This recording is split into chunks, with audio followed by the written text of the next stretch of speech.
One tool that we have for exploring the story of our lives is the archetypal story of the hero's journey. That every man, woman goes on a journey of self-discovery, of where they're trying to find out who they are. It sort of starts with a calling, like something is calling you to do something. It may be a very faint voice in the beginning, but maybe the voice gets louder at certain points in your life. Maybe the calling hits you like a ton of bricks. The world needs you. The world needs you. And if we're careful to listen to it, to take it in, we have the ability to respond. Now, when do we respond? Or when do we say, forget it, I don't want to bother with that, I want to go on with my regular life? It depends on us. It depends on how sensitive we are, how strong the calling is, and everyone's different on this, so there's no magic formula. However, when a person begins to respond to the call, life takes a different path. New things happen that would never otherwise happen. Something happens that separates the hero from the community. And next thing you know, the journey gets deep, and the person who is responding to the call starts to have access to resources they never would have had if they didn't commit to this calling. One of the thresholds or challenges in responding to the call is that there's not support for it. People will say, oh, you can't do that. You can't go to India and feed kids or do this or go there. Or, you can't do things like that.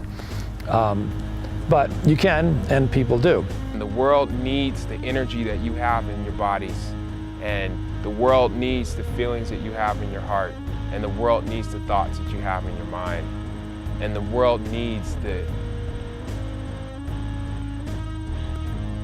impulse that you have in your spirit. But once that happens and you engage, more resources become available to you.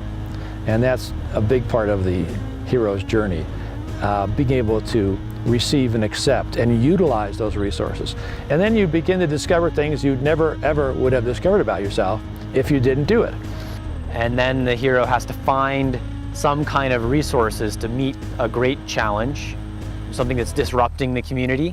The world is in trouble, and it's in trouble like it's in trouble in stories, like it's in that kind of trouble. The journey has a lot of scary parts to it, and especially at the beginning, and especially in the core of it when basically your life is on the line.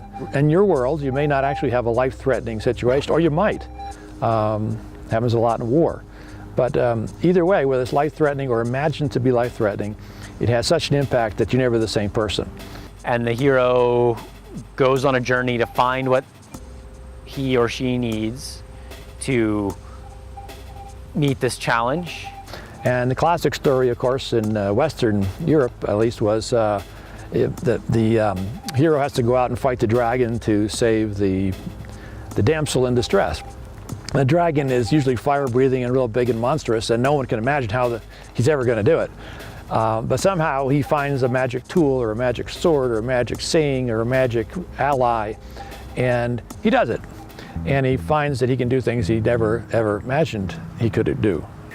They always come up against some parts of life that challenge them, that scare them, that make them feel incredibly vulnerable. And the hero's journey is about working through that so that you come out on the other side stronger, wiser, more equipped to handle the next chapter of your life. You don't need to be the people that you see on TV. You need to be what you really are. And the world needs each and every young person. It really does. It always does. And you're not a throwaway. You're like the most valuable thing that there is. And then he becomes successful in conquering that force that was this insurmountable force, and realizes and takes back these new powers, abilities, capacities, intuitions, insights with him to go back and integrate in his community and contribute that to the community and the rest of his life. And the hero defeats the challenge and returns to the community, and things return to normal, but with some new change. Some conflicts are resolved, some questions are answered, some healing has taken place. We also are at a place in the world where we can shift how the world is to where the quantity and the quality of beauty and possibility and wholeness, I really think it could be something that people can hardly even imagine. It's ongoing. I'm in my 60s, and there are parts of life that I'm still on a hero's journey about because I've never been in my 60s before. For you folks that are younger, the hero's journey started way back when you were a little guy or gal, and it continues. But right now, because of where you are in your life and the growing power that you have and the growing responsibility you have for yourself, you can really get a taste of this and this whole idea of being out there looking at life, feeling very vulnerable, feeling very alone in ways, but knowing you need to go forward. You're gold, but you have to dig for it, and you got to find it, and then you got to have the courage and the trust to try to put that out there and share it with people. And you have that responsibility, whether you take it or not, you have that responsibility.